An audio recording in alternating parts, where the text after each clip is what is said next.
Hello, everybody. Welcome back to more of my Instagram live series with Let's Talk.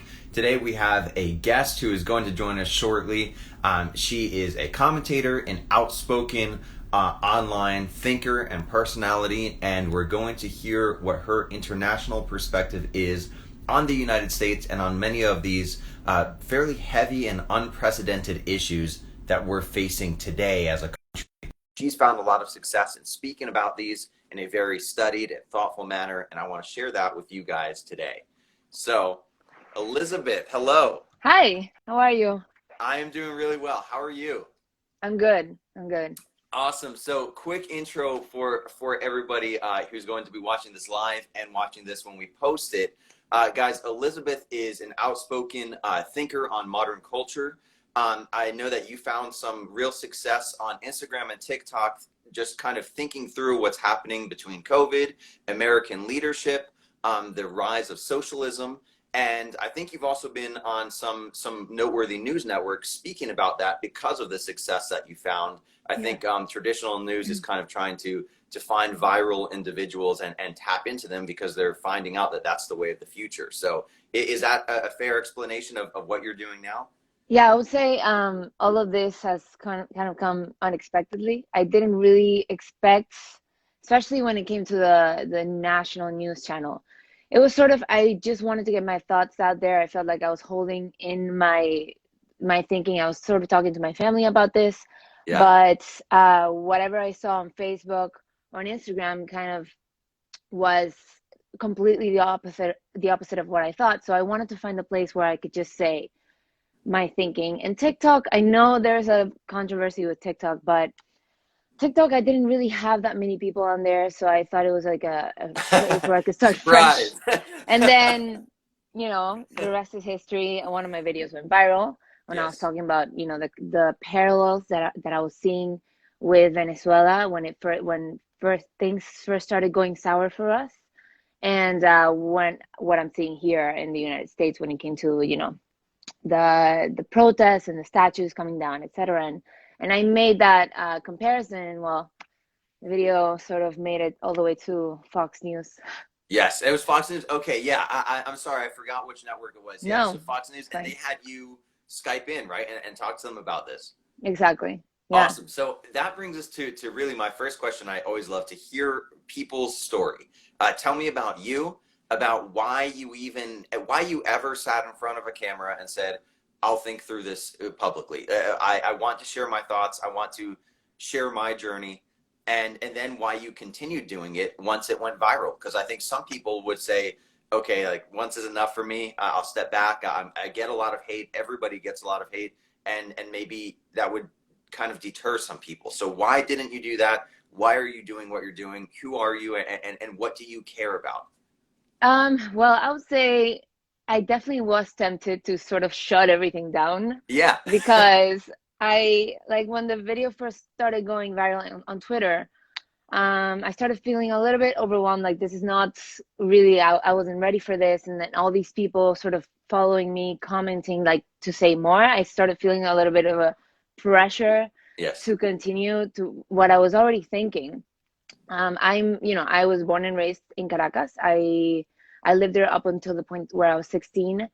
Politics has always been, a big part of my life. It was always sort of like a story that was in the background. We were still living Yes. our lives, we were still Yes. hanging out with friends, going to school and whatever, but every party, politics came into the conversation.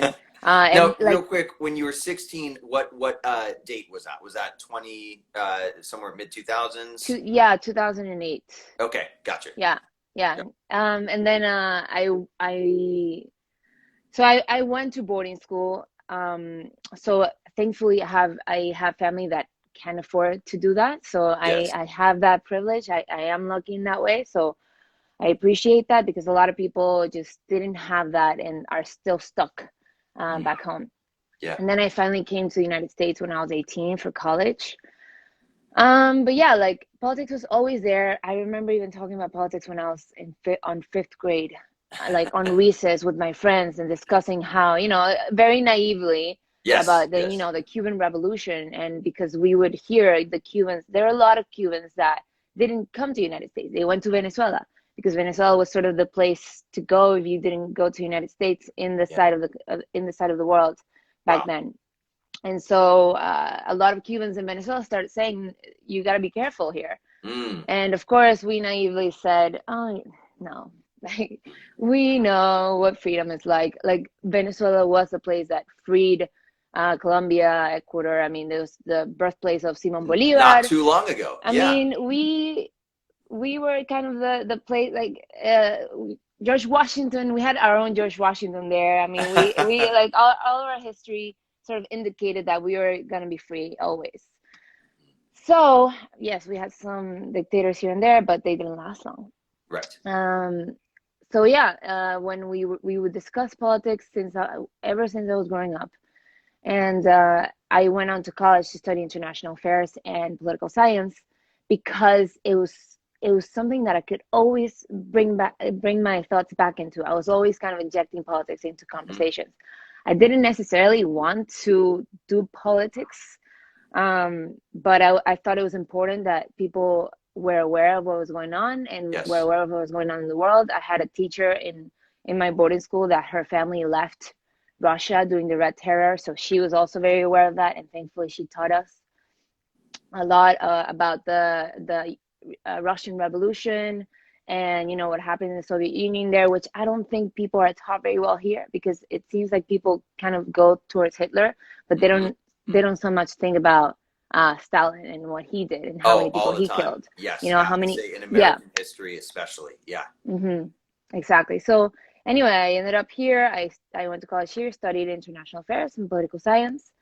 But then I sort of took a left turn and went over to, because I was always interested in TV and all of that. I loved it. I thought like it brought joy to people. So I kind of Yes. wanted to be in that game. And I ended up studying film and acting because it was so refreshing to be out of this constant political conversation. It's tiring, right? Yeah, It it's grades on tiring. you. It's super toxic. After Yes. Yes. 2014, there was a lot of protests that happened in Venezuela. Mhm. We really believed that we were gonna be free again that year. And I was breathing and sleeping and thinking about what was going on. I wasn't paying attention to school. I was still in Boston at this time. And then nothing happened. So I just Wow. washed my hands of it. I was like, I'm not doing politics anymore until it comes at me again, while I'm living in the United States. And here Yeah. I am, and suddenly I'm seeing all this. And I'm like, no, I can't happen again here. And you Like, said that was look at the signs. 2014. In 2014, it was a Yeah. crazy situation in Venezuela. That's when I decided I'm not going to pay attention to politics anymore. I need to like disengage for a while. Just anything else. Anything else, I can't do this. And that's when I went over to study the creative arts and whatnot. That's amazing because that's very parallel to my story in that I studied politics in college, Yeah. and I saw the nasty cycle of modern politics in 2016 and Hmm. 2015 leading into 2016 in American politics. And after studying it for 4 years and having cared about it for my whole life since nine Yeah. 11, what was really the trigger point for me, I stepped back in 2016 and said, well, you said, like, I'm not sure I want to be part of this. This is Yeah. wild. This is really Exactly. cutthroat. It's literally dangerous, and it's stressful for all parties involved. So I'm sorry, continue, but 100%. I think a lot of people saw that in that era of time. No, you said it perfectly. I mean, it's sort of noble to maybe for some people to want to get involved in politics, um, when they really feel that they want to help the public and they want to serve Mm, their communities. But then there's also the other side of that. I think it's where a lot of people get involved in politics, which is more they want to put in an agenda, mhm. the ideology they believe, or they just want power. Yeah, Um, yeah. Politics, I wouldn't say would be my first choice. It's never been, but I think talking about it is important, and the more people are aware of it. In fact, I was talking to a friend of mine from the Netherlands this Mm, morning, and I think he really is, in the sense of on his personal life and culturally, I would say is more liberal conservative, because Mhm. I think the word liberal has been completely Oh, co-opted, completely and gets changed. yeah, Yeah. because I Yeah. do think I'm a liberal, but I would say classically, or a modern conservative, right? Um, but I think he's more on that train of thought like me, but he's not very political. Mhm. So when he sees the fight that's going on between the right and the left here, he just assumes it's the right that's the problem, because he sees Yes. the highest office. Yes. He sees, oh, this is the person in charge. But at the end of the day, that's not who is actually creating this chaos. It's more of a cultural thing, and who's encouraging that it's not the highest office. The people Yeah. that really have power is those that control the cultural institutions. So Exactly. he doesn't Exactly. notice that because he's not really into the getting into the political stuff. But I think if he did notice it, then he would make the right choices when it comes to politics. So I do think that people need to talk about it, especially surrounding important years when people need to be informed, this year specifically. Yes, yeah. So, and I think that's a big one because I think we forget that these words and these quick summaries of what's going on, they are what the majority of the population thinks of. And so, someone like your friend who perhaps actually sees eye to eye with you or with someone like me, they think that they disagree with us because they know the old definition of these words. They know the brief summary of, okay, so this is how that works. This is who's in charge. So, this is who's to blame, and then they think that they understand the situation, and in reality the situation is very dynamic, it's very shifting. Mm-hmm. And I would also say there's a lot of deception and half truths that are told by our media and also by our local elected officials, who now through COVID-19 we're seeing having increasing power, where governors and mayors and local Yeah. representatives, they have a lot more power probably than ever in American history. And so their word actually matters a lot, but on an international level, their word doesn't get heard at all. Yeah, So they exactly. don't get blamed or given credit. So You you you and you you said, you exactly that, you said it exactly. People that are looking in from an international level are just thinking they see Trump. whatever, yeah, they see Trump, whatever's going Yes. on there, it's Yeah. because of Trump, because the rules sort of vary between countries. Like they don't have the federal system like you Mhm. do, so they think, okay, so Trump is to blame for example, those people in New Jersey not being able to open their gym, when it's Mhm. really actually the governor. And I think Right. people, Right. And yeah, Trump has nothing to say about whether or not those guys open their no, gym. he Right. can say, I don't agree with you, but if he were to actually enforce his thoughts, then he would be called an authoritarian A or tyrant. Yes. totalitarian. Exactly right. And I think that's, in a way, that's what they want. Yes. Yeah. In fact, when he went to defend the federal courthouse, that's That's right. exactly what they did. Yeah. Um, so yeah, I think on an international level, people are definitely thinking it's Trump, unless people that are watching internationally really understand the nuances of American politics, which are Yeah. not easy. That's It's amazing. costed me quite some time, and I'm still not there yet. But I do know that the problems seem to be happening in more democratic states and cities. Yeah, well, I definitely agree with that. And I think that none of us understand everything that comes across our newsfeed these days because there's so much misinformation, Yeah. because this is a new world that we're living in. And some people try to pretend like they know everything. They have an answer for everything. And I try to keep a tempered approach and say, like, look, we can learn on our feet, but I don't think any of us are going to understand. But what you're doing and what I'm trying to do, I think is respectable, in that we're saying, we might not know everything, but let's learn about it. Let's educate ourselves through this process. And even more props to you, because you came here as originally as a non-American, and you're Hmm. still learning on your feet, and you're Yeah. still, I would argue, much more educated on the in-depth processes that we're going through right now than a lot of people who are Americans, who think they know because they've watched CNN or Fox, and that's it. And that's Hmm. not enough anymore. It's not even close to enough.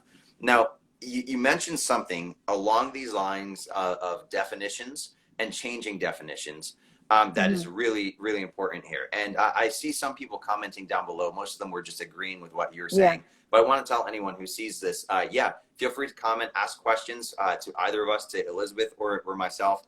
And yeah, so go ahead and Yeah. comment. Someone said something about how the Republicans have always been more progressive, but Yeah. they've been forced to take a conservative stance. I think that's what he said. What do you think of Yes, that?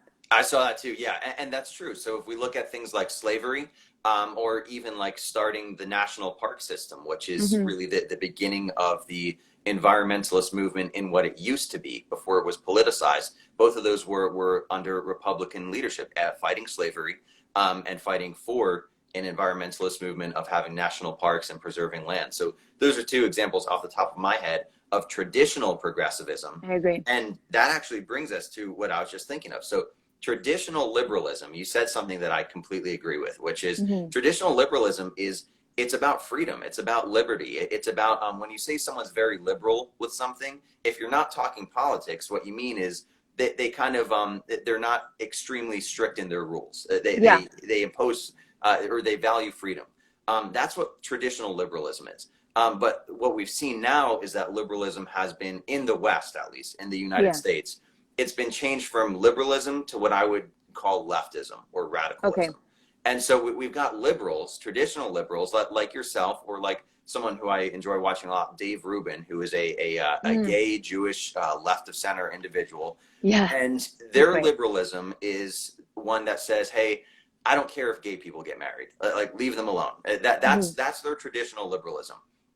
Today, what we see though in leftism is the cancel culture, silence the opposition, usher in socialism and thus communism. And those are Hmm. two very different things. However, they kind of march under the same definition of liberalism, which confuses a lot of people because they say like, oh, wait, I used to be a liberal, but now I see people who call themselves liberals burning down courthouses. That's not what I believe. Like that's not a liberal. If that's a liberal, I'm not a liberal then. And it's very confusing. So can you talk to that situation a little bit, this I shifting mean, ground as an they immigrant? they use the words in such an artful way. I mean, it can Yes. be very confusing. Even to say, we're progressive. Hmm. That sounds great. It does. Yeah. Progress is good. But when I think back, and this is discussions I've had with family, because I used to think, but progressive is good. You progress. You Yes. go on, you advance. But then when I look back into those words, and I listen to politicians in Venezuela and in Cuba, they will use the exact same word. Yes. Yes. Somos progresistas. We're progressives. Um, I think you have to look at language, but you have to look beyond just language, because they are very good at propaganda. I mean, I think the left has propaganda down to a T. Yes. Even Antifa, anti-fascist. I would see Anti-fascist, right? people defending them on Facebook, and now just tired of. I don't even go on Facebook anymore. It's just all of that. But defending Antifa because the name is anti-fascist, so they're anti-fascist, right? It's like, well, you who, have the who would be Democratic. against that, right? If you're against them, are you a Then pro-fascist? are you a pro-fascist? Right. That Right. when people just put it in such simplistic terms, it's easy to argue. We're anti-fascist. You must be pro-fascist. Just Yes. like Black Lives Matter. Oh, we're the Black Lives Matter organization. You must be anti-Black Lives Matter. And Hmm. it's like, no, no, no. You have to look at what this organization is about, not Yes. just their name. Yes. Democratic Republic of North Korea. Yeah. That's it, right? That's right. Yeah. Democratic. Or the PRC, right? People's Republic of China. It's Yeah. called a Is it People's Republic. Sounds great. Aren't you for the people? Aren't you for a republic? exactly? But a name is just a name. A name is And, just a name. I can call myself the good girl and go out over there, kill somebody. Yeah. kill And somebody, and I'm like, yeah. I'm the good girl. What are you Aren't, talking yeah. about? Don't you support the good? Exactly. And Exactly. this is something I love to share with people when it comes to specifically BLM. And Hmm. I think the first video of yours that went viral is talking about socialism and its ties to the organization BLM. Is that correct? One of the videos that went viral, and it remained on TikTok. I Mm-hmm. didn't actually launch like the other one, but the one that one of the first ones I made, I was talking about how one of the co-founders of Black Lives Matter is tied to Nicolas Maduro, which is the president. I say the president because he's super contested. Yes. The president or dictator of Venezuela. And she's been to Venezuela to visit, and he's been to New York to sort of get together with her. And when she went to Venezuela, she called the opposition hypocrites, Mm-hmm. and she said that all they're doing is trying to hold on to their colonizer privileges, Mm. And now that the Latin people are like taking power back again from the colonizers in Venezuela. So I thought this woman has an incredibly warped view of the world, and Mm. she's supporting this man who will send tanks to kill protesters, who will condone live ammo being like at protesters, people that Yes. are in universities. She speaks about equality, but she's friends with Exactly. that type of a person. She's friends with that type Amazing. of person, doesn't condone it. She went to our National Electoral Council, put on the vest. So there's a picture of her with the vest of the National Electoral Council of Venezuela. And she took pictures of how she was learning how in Venezuela they did the voter ID law. So I thought that was interesting because I thought they were against voter ID. Mm. But yeah, she went there, and that was years ago, but that was like right after the worst protest that happened in Venezuela, where he committed a lot of crimes against humanity. I had friends of mine that were thrown in jail. It was crazy. Yeah. And then she went over there and said, that everyone that was protesting in the opposition were just colonizers and people Wow. that were, yeah. So And this is a founder of the American the BLM movement, the she's a organization. founder, yeah, co-founder. Her name is Opal Tometi. Mhm. And I just thought, this person, she's again, what the view of the world. And I saw that they said that they're trained Marxists. I mean, Yes. it was like putting two and two together. Yes. And when I think back of, okay, so Chavez also took down statues and he Mhm. went after churches. And when I'm seeing here people taking down statues, going after, religious symbols. And then when you read the Black Lives Matter website, it was something about going against the patriarchy and the heteronormative living or something like that. Yes. Have you read that? Yes. And I thought you have to It's put for all anyone of who those wants to check together. this out. It's their about page. If you go to the It's about their page of about page. BLM. Although they have changed a little bit since people have been calling out. They've sort of like changed a little bit, so Few it's not edits as here and noticeable. there. Yeah, they Yeah. edited a little bit, but it's still there. But yeah, it was like I have to put all of those things together to get to my conclusion. If I just think, Yes. well, she went to Venezuela, she might be innocent about it. Well, Right. she might Right. she might think And it's a think about lie. for the average American who only gets 1/10 of that story, which Hmm. is, hey, this leader's fighting for freedom here in America. That's Yeah, it. That's all that's that it. they hear. They don't hear who she trained with. They don't hear who she's approved of. They don't hear about the heinous crimes that her friend has done. And they then accept her Yeah, at face value. And it's so exactly. dangerous. And I've heard people defending Marxism after they said, "Oh yeah, we're trained Marxists." Then Yeah. people are starting to come out, "Well, Marxism is not bad." And when you look at what Marx used to believe, he also believed there were some races that were superior to others. Yes. That some races would hold humanity back. I mean, you can imagine which ones he thought because he was Jewish. He was also German. Yeah. He did think that the races that were predominantly in Africa would hold humanity back. That's Marxist thoughts. Mhm. So I thought it was incredibly ironic Yes. that people were defending Marxism and this person. But to me, it's about control. It's not necessarily going all about what Marxists believe. It's about control. It's this victim culture that I'm seeing. Everyone is a victim. Well, certain people are a victim. You see the POC label is slapped on anybody who isn't somehow Anglo-Saxon or like related to Germans, Yeah. and everyone else is a POC. And so it's sort of the majority of Americans against everybody else. So Yes. they're kind of creating this whole big group because there's a lot of people that fall into the Asian category, or they're black, or they're mixed race or whatever, Right. and Hispanic, they're a anything huge part else. of exactly. So it's Yeah. like they're trying to put like this line between. So those are the enemy, and we're here to take power because they're oppressing us. That's not And true. so what would you say is the end point? Because what I see as the end point is that a divided population is much easier to control. Yeah, And then you don't have to have a loyalty to any of those specific groups, because no single group is strong enough anymore to fight you politically or even physically if it came to a physical fight. exactly. Would you agree with that? Would you add anything on? Yeah, a divided population is easier to conquer. I mean, divide and conquer. It's a very easy strategy. You're gonna Yeah, have that's all right. these people That's that right. are fighting amongst themselves, and they're not looking to see what are they doing. Yeah. What are the We're elites doing? fighting amongst ourselves. We're fighting Yeah. men and women. Men are bad. Women Yeah. are this. Yeah. The white people this. We're kind of like at each other's throats, and we're not Yes. watching what people that are coming into power are doing. So what they've expressed is that they want political power. Hmm. They're not just for the people. I mean, I do think that if they were to get what they say they want, which is, an end to police brutality, everyone happy, everyone singing kumbaya, which is never going to happen. If they were to get that, they wouldn't get as much donations as they have been, millions and millions of dollars. If they were to say, "Hey, we're actually doing pretty well. Hey, we Yeah, fixed a lot we of did well. We problems." accomplished what we did. Yeah.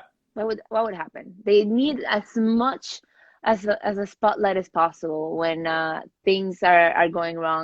What George Floyd happened, which I think was blown out of proportion. Yes, I always have to say it. Yes, what the Yes. policeman did was wrong. It was Yeah. like that was not supposed to happen. That was a horrible thing he It's did. almost like we should have these disclaimers at the beginning It's of a always like conversation. disclaimer, guys. I'm not saying Yes. that. Yes. But it happened there, and it was blown out. It was kind of blown up to seem like all these policemen were just out doing this, Hmm. when that's just not the reality. And then we had protests that go on for weeks, Right. destroying businesses, knocking down statues. Uh, People were killed because of Yeah. this protest, and Black Lives Matter said, "Okay, Yep. And let's that's what I was let's just keep going it to say. going." That the protest, the last number I saw actually, has led to 30 deaths in riots and protests, which is more than last year and this year of That's deaths insane. by police brutality on Black individuals combined. Yeah, So does that make any of it okay? No, it doesn't. But what no, it does do is say we're dealing with this wrong. There's something about the way we're reacting is inaccurate when we are hurting our own minority communities more than anyone who has been oppressing us, allegedly. Whether it's true or not, we have yeah, now done more damage than they have. We have I agree. taken more lives than they have. If we look at it that way, all of a sudden it becomes pretty ridiculous. Now, so something that we were talking about, the definitions of these groups, the marketing that they do, very slick marketing. Hmm. We see with something like BLM. We were talking about these kind of disclaimers we have to have. Yeah. My disclaimer is, of course, I agree with the idea that Black Lives Matter. Anytime you show me an individual who is treating a Black life like it doesn't matter because it's Black, I will Hmm. stand against that with you. But then if we talk about the group BLM that has taken those words and used them as their name and their Yeah. justification for corruption, I do not support that. Because it's different. And it's actually, many Black individuals have come out and said it's a movement that has been taken over by largely white influencers, white rich people who want their political personal agenda, and they just use the Black community to get it. Yeah. So it's pretty wild, actually, when you look at it like that. But I think what we see with that, with some congressional bills, we see something called the HEROES Act being pushed. It sounds great. Aren't you for heroes? Like, you better vote for the Yeah, HEROES what is Act, that? right? Actually, I don't know. I'm Um, not familiar with that one. it's another bailout. It's another.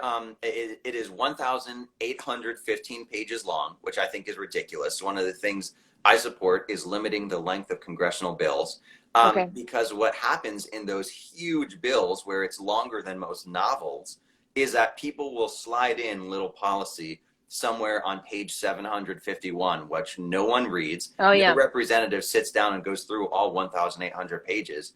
And somewhere in there, it will have something entirely unrelated to heroes or to what it's supposed to be for, which is COVID-19 relief and economic recovery. So Mm. what you can do in a bill like that is slide in what in the political world is called pork. And for anyone listening, as I grew up, I heard a lot about like pork spending and pork policy. And as a kid, I was like, what is that? I hate jargon that is not clear to understand. It's actually very simple. it's something that's unrelated to the bill. So if I'm passing a bill that's supposed to be for COVID relief, and in the middle of the bill on page 700, I have policy for new funding for the DoD, for the Army or something like that. That has nothing to do with COVID. It's just me trying to get my funding snuck in through the back door. Exactly. And that's exactly what we see. But these marketing strategies are to name it the Heroes Act, name it Black Lives Matter. And then it doesn't matter how corrupt you are, because anyone who even tries to point that out gets called, oh, so you don't support heroes. So you're racist. Oh, so you don't support black. Yeah, so you're racist. Yes. And it's like, it's so simple, but it's so effective, and it's troubling, actually. And even when these legislations get blocked by the other party, then the news that comes out is, well, the Republicans blocked this bill that was going to help all these people, and exactly. They don't say why did they block it? Oh, well, Yes. they had this little like part, I forget the word, little in there, detail. Yeah. little detail Yeah. that for what's happening in California with the affirmative action legislation. The word affirmative action, people are going to say like, yeah, I'm for that, but it's actually repealing civil art, saying you can discriminate based on race to hire.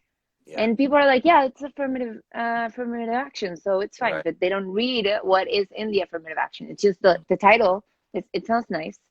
What's it functionally do? And that's where, coming back to how we started this conversation, I think what you're doing is so respectable, because it's digging below the surface and saying, okay, those are the words, but what is the functional outplay of this? What is the end goal here? I guess I don't want to keep you here too long, but this is awesome. I've been really excited to talk to you, because since I saw your videos and you talking about these things and speaking through a lot of issues that people are silent on or scared of today, I think your perspective as an international individual is really valuable. So with that in mind, how would you say you view American culture today? And what are the strengths and weaknesses, the things worth protecting, the things worth challenging within American culture? And this goes for politics, social life. What's your perception of it? This is a tough one.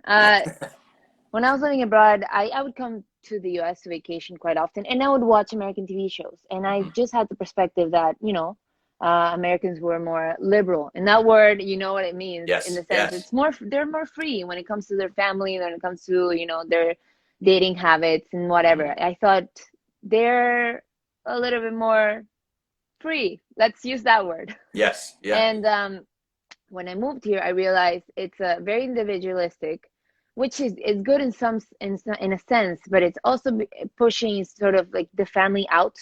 Which I think is very important. I think, like I have a lot of American friends that are surprised when they hear I don't have that many family members that are divorced. It's not that common. Or alcoholics. It's just not a thing. It's not a common thing. So I think Latin culture, and it is very different. I think the value for family life specifically is definitely more important in Hispanic Latin cultures. Yeah, and I think that's where most of your values are created, not so much in school. So I think when you do away with the family, which in a way, like TV shows have been doing this for a long time. I'm reading this book by Ben Shapiro. It's called Primetime Propaganda, where people are being taught some values through television. They're thought, these things are cool. And I have noticed that, like the disrespecting the father in the family, how the teenager sort of sees the father as like, oh, he's old school, he doesn't understand modern society, and that sort of gives the teenager in the home sort of like, see, it's like justification, normal. Right? Justified, like, oh well, anything. Yeah, and then I'm right, and I can see that with my family. I have two brothers. Like, one of my family is constantly challenging my dad. And when I was younger, I thought, yeah, my brother is right. But now that I've now I see it from a different perspective. I do think it's important to listen to, some of the stuff is going to change. I'm sure that some of our perspectives will have more weight over our parents, but you always have to listen to that. And I think television and modern American culture is extremely powerful, and it's very powerful also in all of Europe. and it's teaching these values of how it's better to sort of live alone Mm. and disregard the advice from your parents. This is most of the American TV shows. Yeah, yeah. And And as a quick side note there, yeah, yeah. so it's just some facts to back up what she's saying for Hmm. anyone listening is that, yeah, the American family is really under attack right now. We see that in specifically black and white households, actually. This is Yeah. a multi-ethnic issue. Fatherlessness in the home is on a rapid rise, Hmm. rapidly rising in the black community. But what doesn't get talked about a lot is that it's rapidly rising in the white community as well, skyrocketing. And these broken homes, as actually Barack Obama said, lead to higher rates of incarceration, of being sentenced to Yeah. prison, higher rates of crime, higher rates of further broken homes for that child in the future. A lot of bad things, higher high school dropout rates. So, yeah, I think you're exactly right in saying maybe American culture needs to look at itself in the mirror and start to find a new sense of value for the family. Exactly. And when I think back to anything that has to do with communism, they need to teach the children their values, because Mm-hmm. communism isn't needs a total cohesion. Everyone needs to be like on board with this. So Right. if you have family members teaching some values that the government doesn't agree with, then you have a problem. So the like what Pol Pot did in Cambodia, and he killed a lot of people. He had children rat out their parents. This happened also in Yeah. Cuba. And Yep. if you have the family that's sort of destroyed in a way or falling apart, it's easier for children to rat out their parents. This is what my Yes. parents are saying. And then you have children being raised in the schools with some values that parents or families will not agree with. So I think it's all sort of, it ties together to, the destruction is the backbone. The family is the backbone of society. So we have to do away with that so we can actually teach the values that we want to the children. Yeah, yeah, no, I agree absolutely, and I think the ability for the state to raise your kids, which is what you're really just talking about, right? With Pol Pot, it's Hmm. something that the U.S. is dangerously getting close to, Yeah, where once you are no longer the direct number one influence on your family, someone else is going to fill those shoes, and they're going exactly. to do something with your kids because your kids are the future of the nation. And I see Claudia says men nowadays like to keep their options open, so she's speaking romantically and Yeah, can't commit to one woman. They don't want to settle down. Most men, not at all. No family values anymore. I I agree. agree with that, Claudia, but I Yeah. also think women have done this as well. Yeah. You know, Yep. they've a lot of women have lowered their standards, or like told their men not to, toxic masculinity and all of these things. I think women have a lot of power as well, and because men um, have an easy time finding an easier time finding something easy, like, oh, this one is right Just here. Why finding a do I have hookup why do or I have to make any kind of effort yes. for that one over there? That one is, it has higher standards, but right now I just need a quick gratification, kind of like when people are Yes. like your photo, like Yep. dopamine. I have it right here. Why do I need to make the effort? Yes, some people have a very strong values, and they will look for that one that has the higher standards. But I think it's not just men that are creating this culture. It's also women sort of putting their standards down to find whatever, or to empower themselves. We Yeah. need to empower ourselves and be free. When when you look back, you think, well, we actually are pushing men into these behaviors as well, because we're encouraging it in a way with women. So why wouldn't men be like, okay, I guess, Right. Just live within that reality that they're yeah. given. I And think then Ben and then it Shapiro. affects negatively men as well. Everyone is badly affected by this. Yes, badly affected and badly encouraged Hmm. to continue to perpetuate the system through things like welfare, which literally Yeah. in the 60s, when welfare was cranked up, we saw that it became more financially beneficial for a woman to not get married, to be married, to have kids and not get married than Yeah, to get married. So she would lose exactly. money if she married the man that fathered her children. She So our marries the state, system. the government. Exactly. Our system literally brought big daddy government in to provide all your needs and to encourage men to leave their families and encourage women to be okay with that because they make more money that way. So it's Exactly. a two-part problem. And then we've got society encouraging things that are really unhealthy. And I think Ben Shapiro says this very well when he speaks about feminism. And he says, feminism started out with this justifiable complaint, which is Hmm. that men tend to devalue women and treat them as simply sexual objects. And Yeah. that's a fine complaint. That's true. But Yeah. then rather than saying we need to fix that, what modern feminism does is they say, because that's how men act, women should act that way too. So women should Exactly. also devalue men, and women should Exactly. also now just treat sex as casual and as unvaluable, and that is not the correct solution. What should happen is we should say these people are wrong, so we need to educate them and change them and influence them and make them right, as opposed to both of us saying, okay, let's all just be jerks, just Just let's all all just be just be jerks. jerks. I think Yeah, it would be the exact opposite what you need to do. Have if all of every woman in the United States were to set their standards, these are my yes, standards, I'm not going yeah, to bend, then I think men at the end would be happier for that. Even though they might complain a little bit yeah. initially, at the end they would be happier for that. I agree. I agree. Absolutely. All right. One more question before we go here. So I remember seeing a video. I think you did a video on Trump, and you said in recent history, since 2016, 2015, when he came onto the scene, you weren't a huge fan of his, but then you saw some of what he went through as a president, and this doesn't necessarily mean you have to like him, but you saw the weight that's on his shoulders, Hmm. and you said, here's a man who has a lot of stress in his life, who would probably benefit from people trying to help rather than just constantly attacking. Is Yeah. that a fair summary? And what would be your opinions now? How has that grown or changed? Um, And what would your advice be to I Americans dealing with him? I admit that in 2016, I sort of fell for a lot of the propaganda against him. I had to kind of bite my tongue because I had a lot of family members that were like, "No, no, no, you're actually looking at this wrong," and I was like, "No, I'm right. He's a mess." I actually stopped talking to a cousin of mine because of it. He's a strong Republican. Mm, wow. Um, and I called him Chavista. Chavista is like what we call people that support Chavez. I was like, you're acting like one. And then I look back on that. I'm like, I was acting crazy.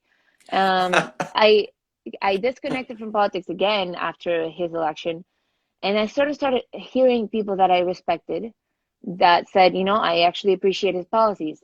And then this one person that I thought was very smart said one day very nonchalantly, "Oh yeah, I voted for him."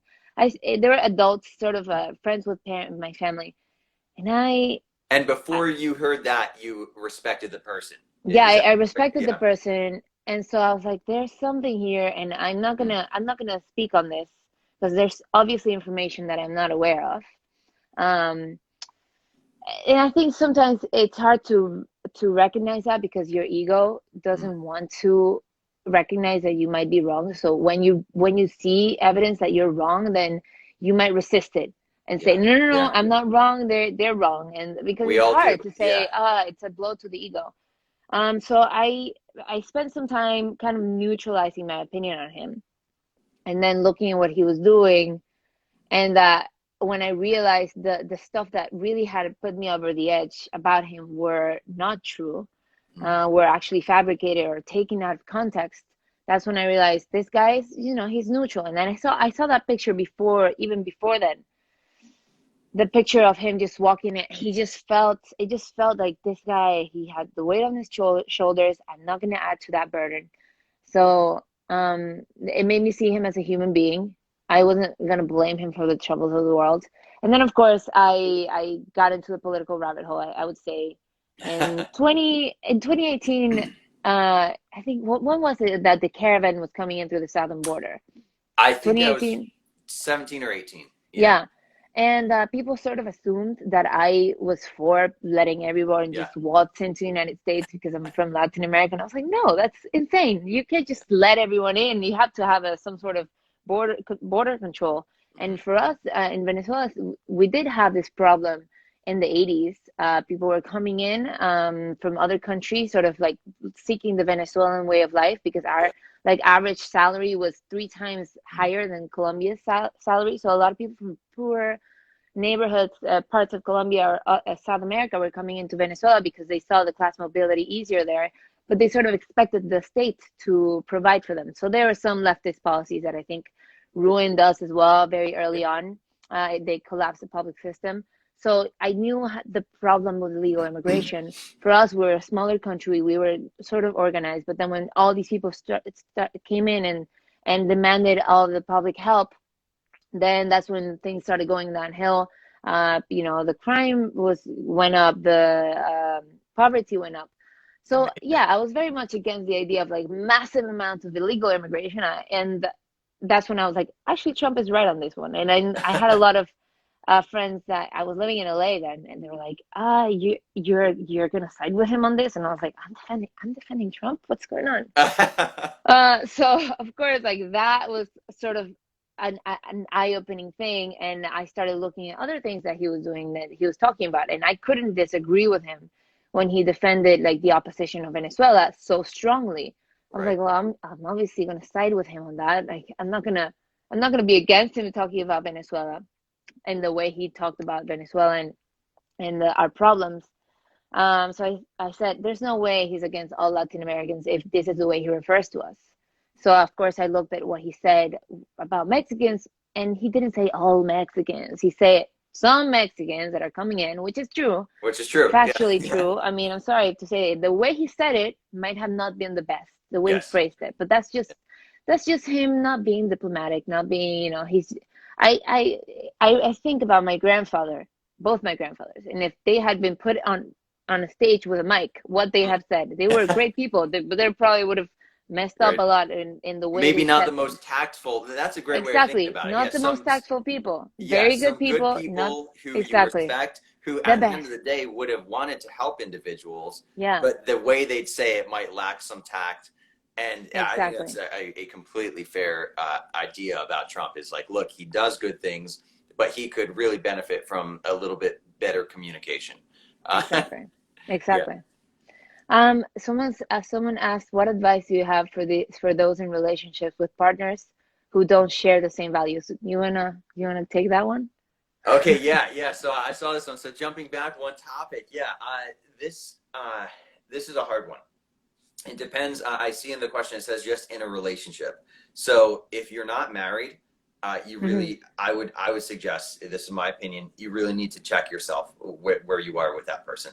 Because if you're trying to convince yourself that once you get married or once you get engaged or whatever the next level is, once you move in together, all of a sudden it will all be okay. Your values that you don't share now will just kind of go away.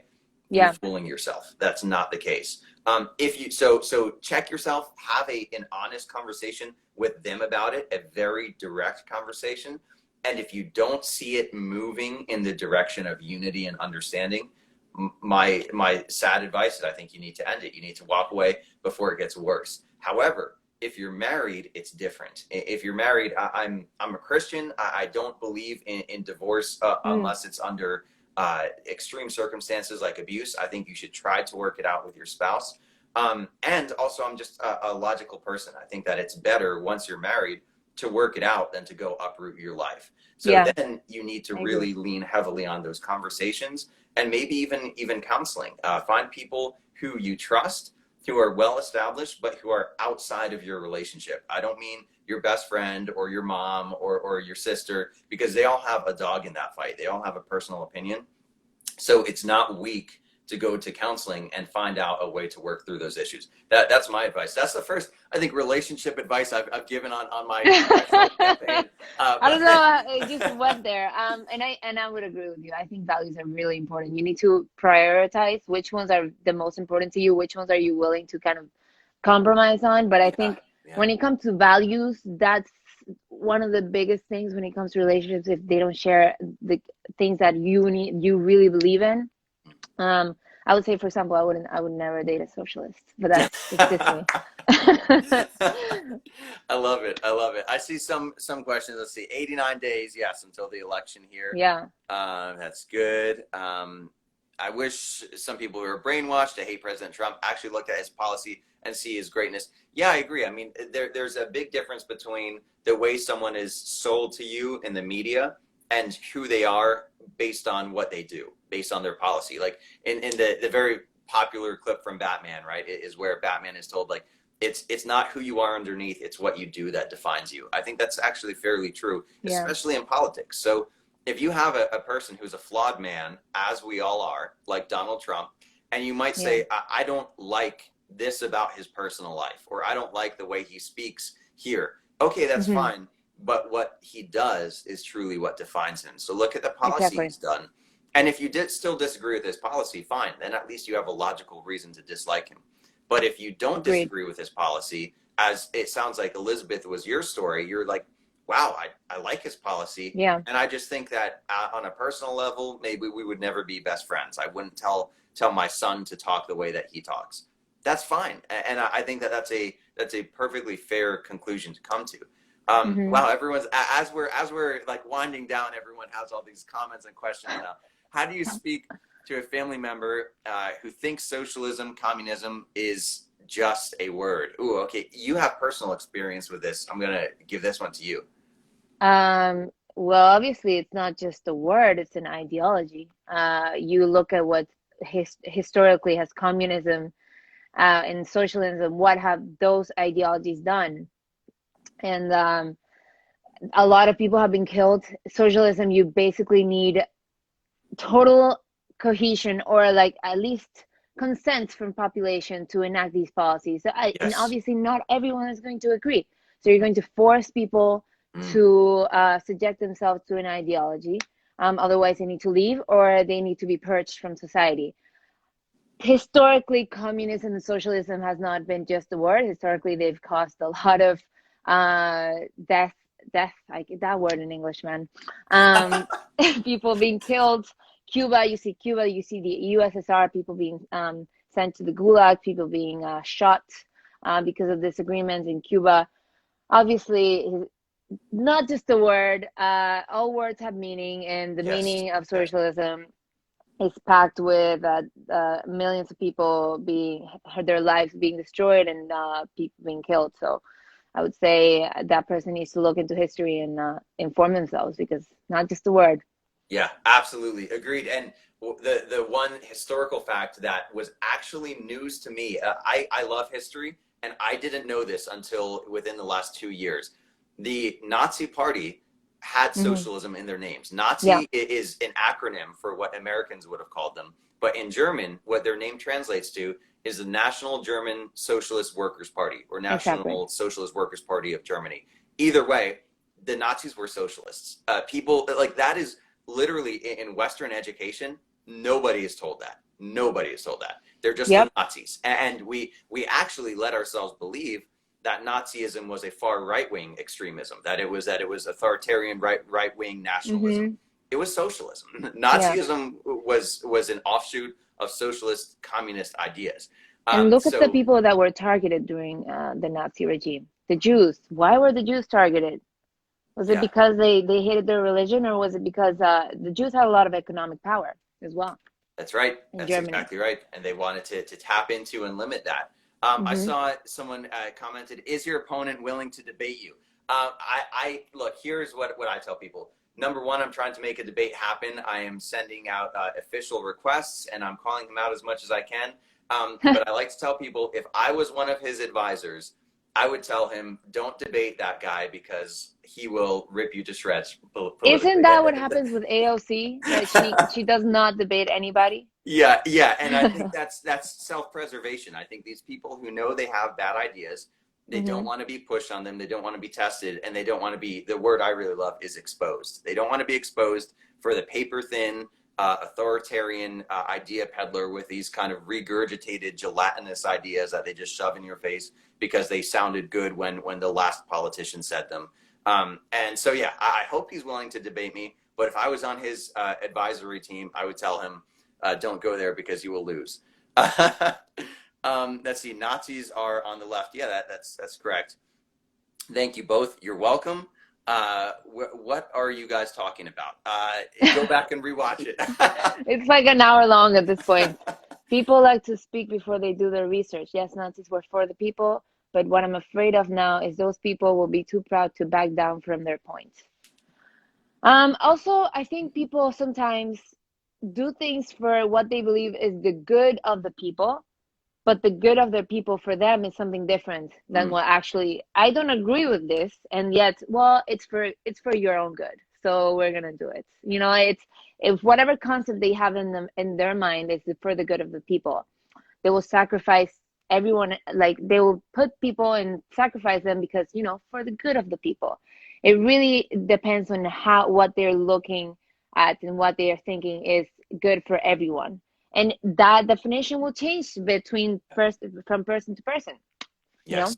Yeah. And I think that that's where personal liberty is the ultimate best answer for a way to structure a society and a government yeah, and a form of ruling. Because when you have these different ideas about what's best for you versus what's best for me, should I should I live with my family or should I live by myself? Should I work in a coal mine or should I go be a baker for hmm, bread? Those aren't ideas that I think the government should tell us. But exactly, in socialism, they do. They tell you they where to do. work. They tell you who to live with. They tell you what you're allowed to do and what you're not allowed to do. Versus in liberty, as much as is possible, what is said is make your own choices. Like there are very few rules which are don't hurt someone else, don't take other people's stuff, and live peacefully. And beyond that, go do your own thing. And I think that is the best way to self governance within a safe environment. They're saying Hmm. demand a debate. I will. Don't worry, guys. I'm actually on it this week and next week. We're, Good. we're making a big push for that. Ask AOC. So many young people, or Ugh. UCK AOC. Ugh. I'm I not guess sure what they're yuck. saying there. AOC. What's that? AOC. I think he's uck, like uck. I don't know. Oh gosh. Okay, there you go. Maybe that's an international thing. I don't AOC. know. So many young people are drawn to her so easily and agree with her radical ideology. So I Yeah. agree. Here's a piece of encouragement though that has been very encouraging to me is there's a big movement in the millennials to desire new leadership Hmm. regardless of where it comes from. And the evidence of that for me is that I've had people contact me and DM me and say, hey, Luke, I am a leftist individual or center left at least. I disagree with a lot of your policies, but I am supporting you because I think that we need new leadership and specifically young leadership in power. Yeah. So there are people who are willing to say, it's less about AOC as a person, and it's more about the idea that she's not an old rich white man in power. And we can talk to those people. I don't Mm. think that that's an entirely well-rounded way of reasoning, but Yeah. at least they come to the table and they're willing to talk to us. So I think. people, oh, go ahead. Sorry. I think AOC has really leveraged social media and made Mm-hmm. herself a national celebrity because she speaks mostly on national issues. She doesn't really talk specifically to what's going on in her district. She went to DC and sort of forgot about her district, Yeah, and right. now She like that's became a why. household name and kind Yeah, of left her district behind. exactly. That left her district behind, and now everyone from California, Colorado is talking about her when she has what she's doing, what her Congress, I mean, her district is about is not what people in LA are thinking. But her seek is more for power, not so much to actually help her own community. Yes. Yeah, I think that's exactly right. And you see that when you see how weak she is at reasoning through the policy stances that Hmm. she takes on a national level. They're really talking points. They're not meant to functionally help people, much less directly her district, but the American people as a whole. Yeah. So I'm seeing we have like a minute and 30 seconds left before Instagram cuts us off at an hour. This hour's flown by. But Oh Elizabeth, yeah. why don't you give us your closing thoughts on the path forward for Americans and for the world, who I think as humans, what we want is safe lives full of freedom. And I think that that's really what you're able to shed light on because of your experience in the U.S. and outside. So talk to us about the path forward with a minute and a few seconds left. Wow, and what an easy question. Thank you. I think people need to be more vocal when it comes to their own values, their own morals. I think we're living in a uh, culture that is against those values, and I think sometimes I go against the grain when because I'm old fashioned in a lot of ways, and modern in a lot of ways, and very open minded, but also I feel old fashioned in certain ways, and I think people need to be more brave when it comes to that, and not sort of succumb to peer pressure, demand that from their own culture, their what the shows they watch. They need to be more aware of that, and do research, Mm, because at the end of the yes. day, I think people are too are taking the easy way out, and this goes to me as well. Sometimes I'm lazy and I don't want to read beyond the headline, and I have to be aware enough that that will probably affect my judgment when it comes to whatever policy is being enacted, when I don't want to read ahead, when I don't want to listen to the nuances, what the politicians are saying, what the culture